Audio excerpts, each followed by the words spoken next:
Wrestling has always been a world filled with larger-than-life characters, but very few names spark as much debate as Jeff Jarrett. For decades, fans and wrestlers alike have argued about whether Jeff was a visionary or a villain, a hardworking star or a manipulative opportunist. His story isn't just about championships and bright lights, it's about betrayal, backstage politics, and choices that would haunt him for years.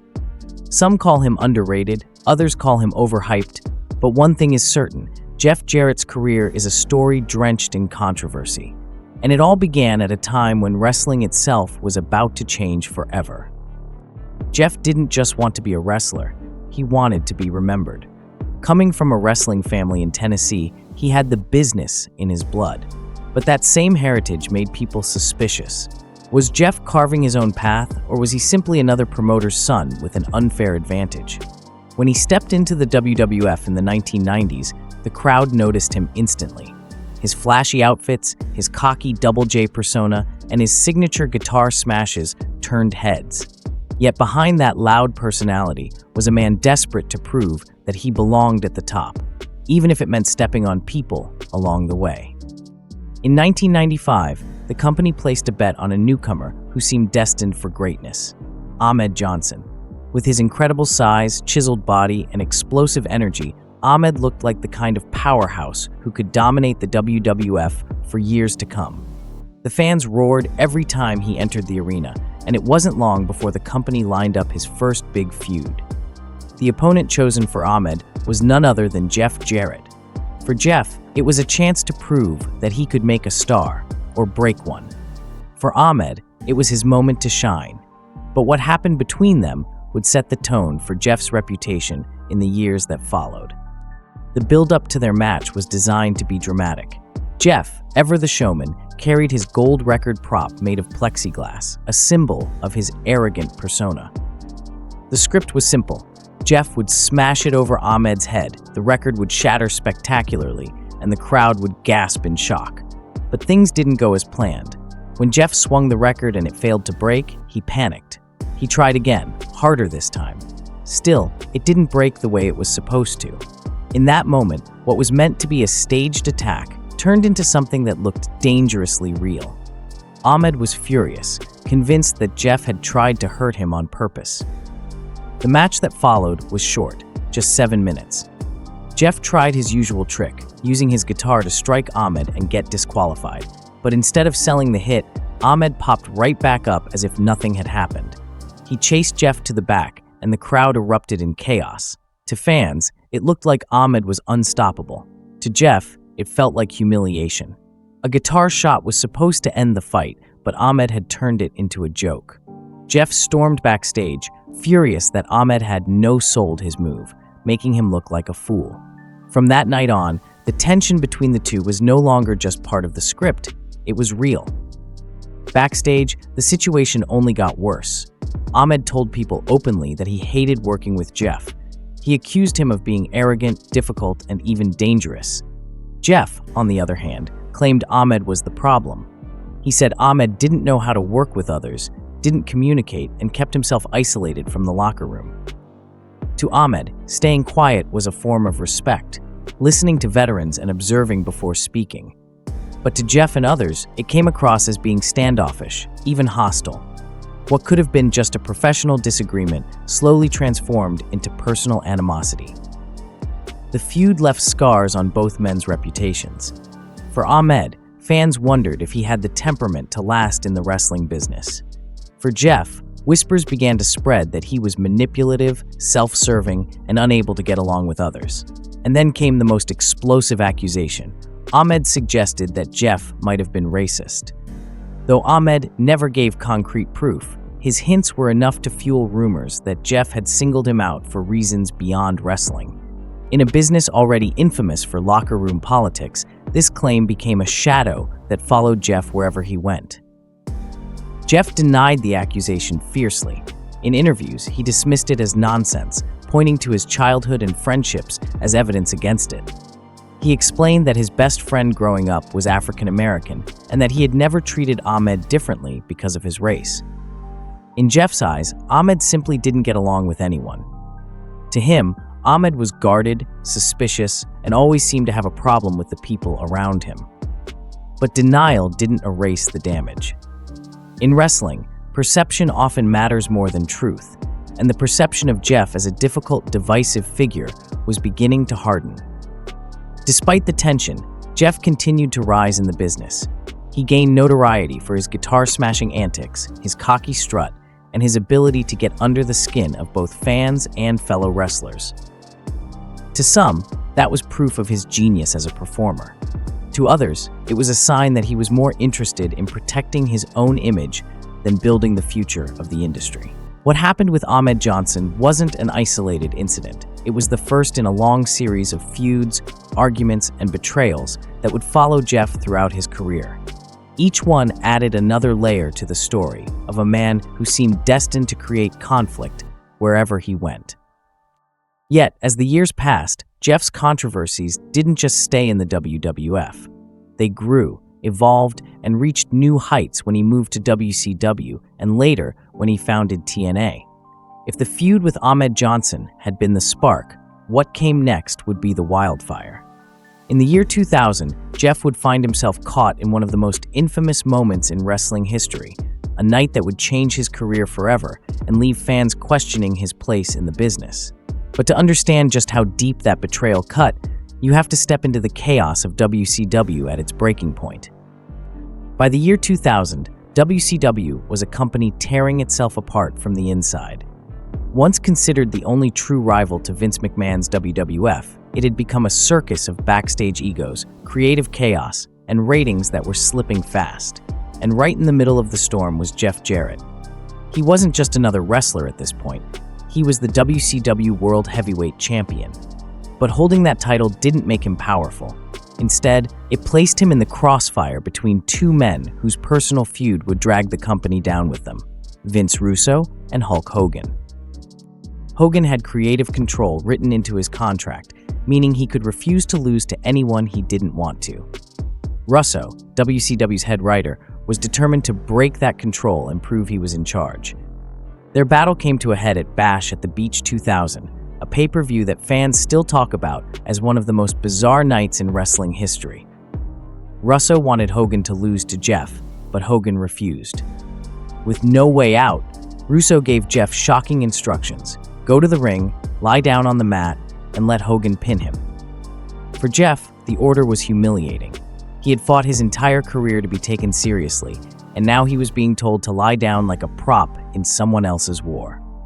When the moment came, Jeff walked out, the title around his waist, the crowd buzzing with anticipation. But instead of putting on a fight, he laid himself flat on the mat. The arena erupted in confusion. Hogan, equally baffled, put one boot on Jeff's chest and pinned him without even breaking a sweat. The bell rang. The title changed hands. And in that instant, Jeff Jarrett's championship reign ended in one of the most infamous matches of all time. Fans didn't understand what they had just seen. Was it real? Was it scripted? Or was it both? After the match, Russo stormed into the ring and cut a scathing promo, tearing into Hogan and swearing that the company would move on without him. But for Jeff, the damage was already done. Years later, he would call that night a black mark on wrestling, a moment that embarrassed not just him, but the entire industry. He had become a pawn in someone else's power struggle, and the sting of that betrayal would never leave him.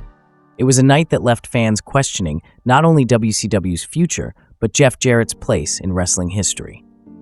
When WCW finally collapsed in 2001, Jeff found himself at a crossroads.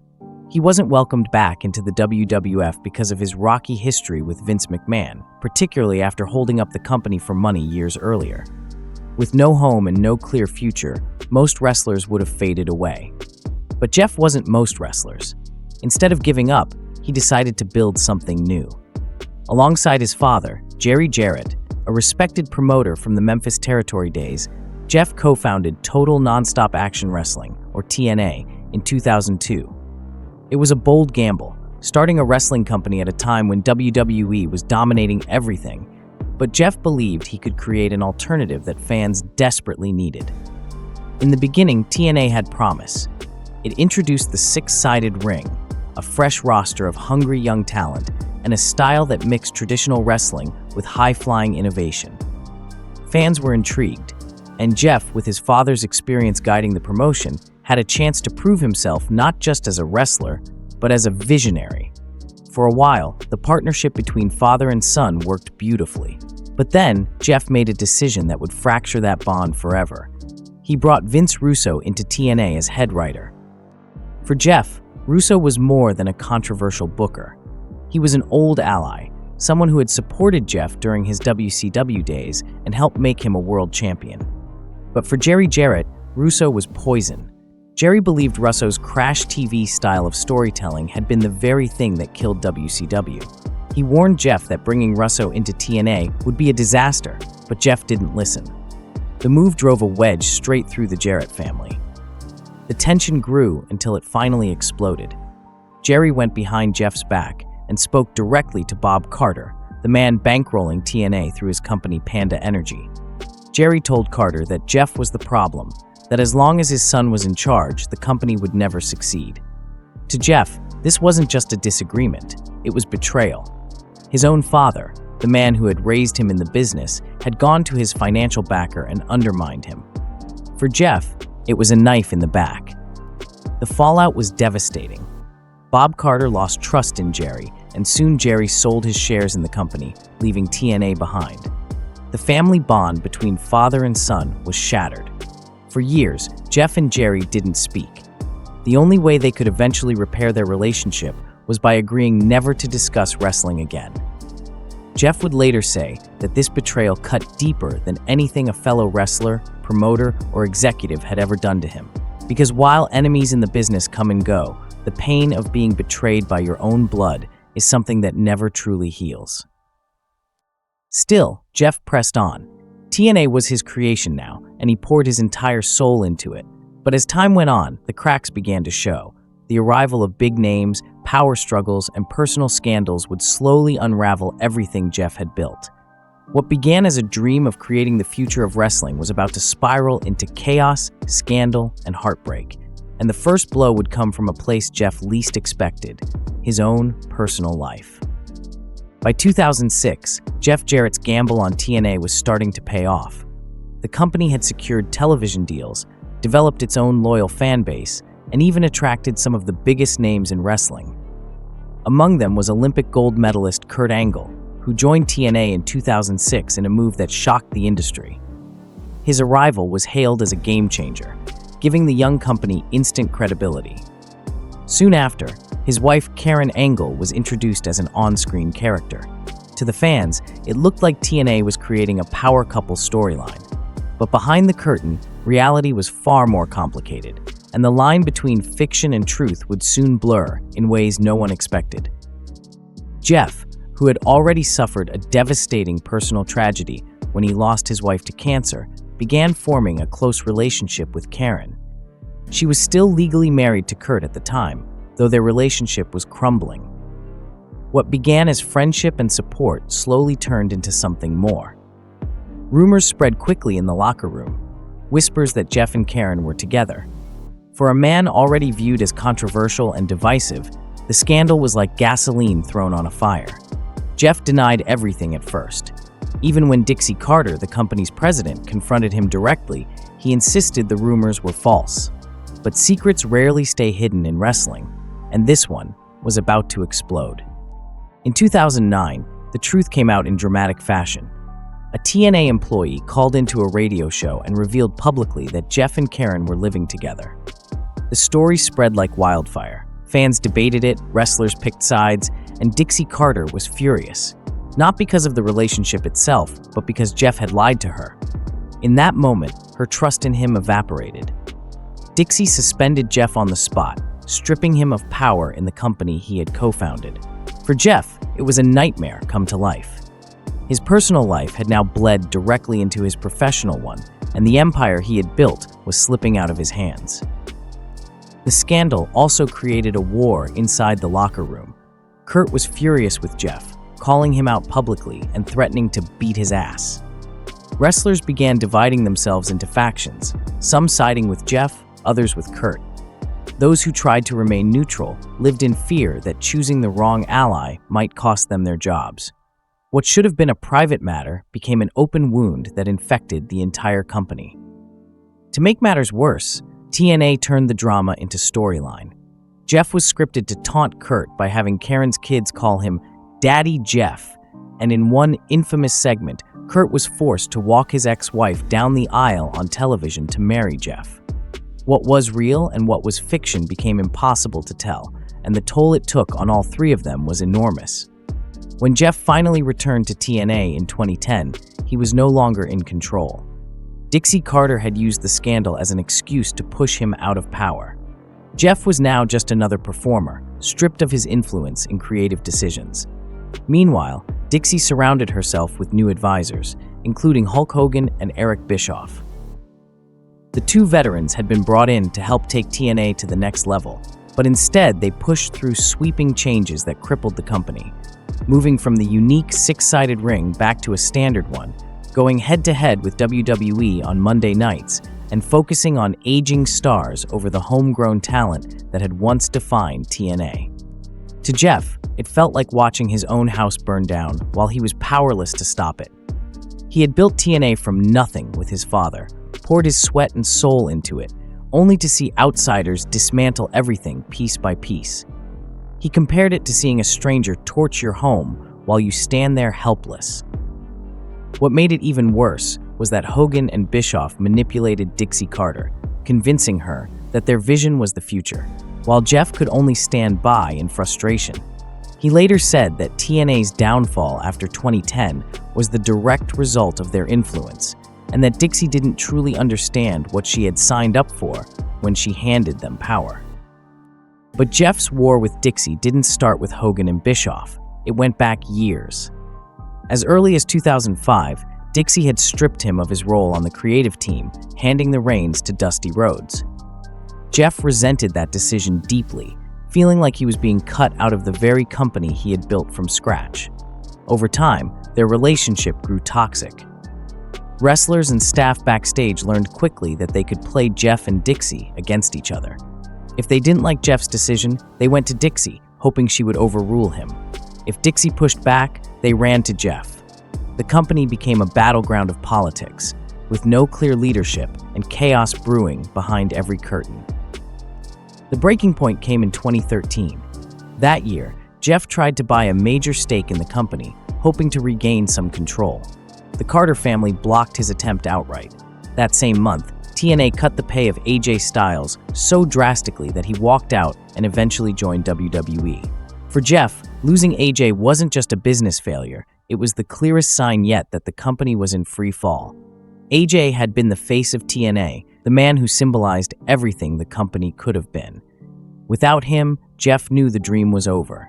Soon after, he resigned, describing the company as being in a financial death spiral. For more than a decade, Jeff Jarrett had fought to keep TNA alive. He had clashed with wrestlers, executives, even his own father to hold on to the dream.